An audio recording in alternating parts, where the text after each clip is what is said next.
السلام علیکم ورحمت الله تعالی وبرکاتہ. حامد و مسلم وبعد. یو محترم رور پوښتنه کړې ده چې یاره ما یو ویډیو کتله، په هغه ویډیو کې یو څوک لګیا دی او هغه وایي چې قرآن مجید کې دا نه دي راغلي چې غوا حلاله کوي یا غوی حلال کوي، او دا حدیث کې راځي چې د دې غوښه کې مرض دی.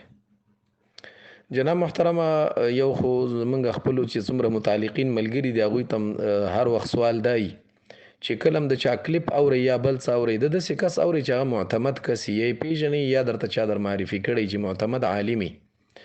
د هر چا کلیپ اوریدل د ډیره خطرناکه خبره ده. اوس دا کس چې دی دا نو یا قمقل دی یا هندوانو سره وخت تیر کړی، دا چې چا دا ویډیو کړی چې دی ویلي قرآن شریف کې نه راځي. دا خو باقاعده طور سره قرآن مجید کې په سورة الانعام کې آیت دی. بسم الله الرحمن الرحیم.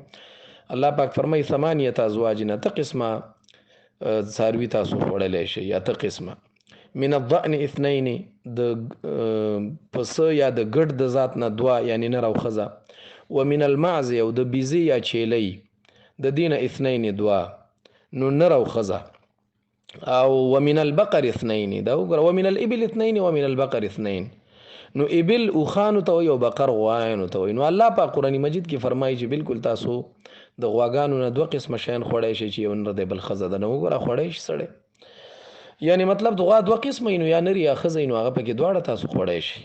نو الله پاک فرمایي قل اذکرین حرم ام الانثیین، اوس تاسو دا راته ووایئ چې په دغه کې نران حرام کړي دي ام الانثیین که ښځې حرامې کړي، نو یو هم نه ده حرامه کړي.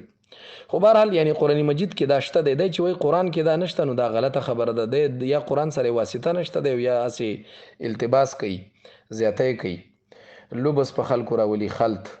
دا قرنګي د رسول الله صلی الله علیه وسلم نه د دی و چې داسې د رسول الله صلی الله علیه وسلم په خپله بقره یعنی غوا ذبحه کړې هم ده، او رسول الله صلی الله علیه وسلم نوشیجان کړې او تناول فرمایلې هم ده، خوړلې هم ده رسول الله صلی الله علیه وسلم.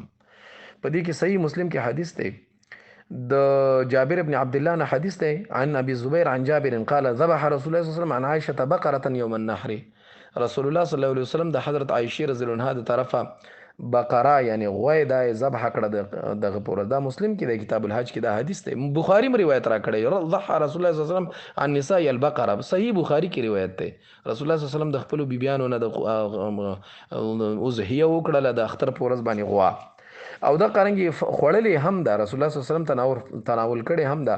عن الاسود، دا د حضرت عائشه رضی الله عنها خاص شاګردو اسود، او حضرت عائشه رضی الله عنها چې زمونږ مور ده هغه وی اتى النبي صلى الله عليه وسلم بلحم بقره، رسول الله یا اوتی النبي صلى الله عليه وسلم بلحم بقره، رسول الله صلی الله علیه وسلم ترا واستل شو راوړل شو رسول الله صلی الله علیه وسلم ته د غوا غوخه رسول الله خوړله چې ورته هذا ما تصدق به على بريره، د حضرت عائشه رضی الله عنها یو وینځه بریره نومي و دا خو هغه ته چا صدقه ورکړي و، صدقه خو پر رسول الله صلی الله علیه وسلم باندې بنده و فرضي صدقه. نو رسول الله ورته فرمایي لها صدقه ولنا هدیه. دا مسلم کتاب الزکات کې باقاعده طور سره حدیث دی. نو رسول الله صلی الله علیه وسلم دا غوخه خوړلې هم ده، او رسول الله صلی الله علیه وسلم غوا په خپل حلاله کړي هم ده. او د شودو بارکه خو اسم راضی رسول الله صلی الله علیه وسلم فرمایي فعليكم بالبان البقري، و تاسو د غوا شودې اسکئ د میخي او د ګډې او دا شیان نه. د میخي شودو کې پروټین ډیر زیات یو پروټین په هر شي کې شته، پروټین دالو کې هم شته، او هغه بل شی نه دی څه ورته وایي هغه سرې سرې کورخې ورته وایي که لوبیا، هغې کې هم شته دی، لوبیا کې هم پروټین شته. نو د میخي په شودو کې پروټین ډیر زیات دی، او دې کې د غوا شودې ډیر اعلی شی دی. بهرحال دا زمونږ موضوع نه ده، کنې اوس به مې درته په پوره تفصیل کړی چې دې کې پروټین او دغه په یو اندازه دی، په دې کې پروټین او دغه په یو اندازه دي، په یو اندازه پکې پروټین هم دی او کیلشیم هم پکې دی. دغه کې کیلشیم بیا ډیر زیات دی، د ګډې او د ګډې څه ورته وایي ګډې ته پسونو میږي، خو لیکن هغه کې بیا فیټس زیات دي هغه. بهرحال خود غوا ډیر بهترین شو دي. رسول فرمای فعليكم بالبان البقر فانها ترم من الشجر كله، رسول الله فرمای دا د هرې ونې نه څریږي، نو د دې وجه نه بالکل تاسو دغه اسکلی شئ. السلام علیکم. نو غوښه خوړل هم شته دی، قرآن کې هم راغلي خورئ، حدیثو کې هم رسول الله صلی الله علیه وسلم نه ثابت دي چې خورئ، او بالکل بلا کراهت هیڅ مسله پکې نشته دی. السلام علیکم ورحمت الله وبرکاته.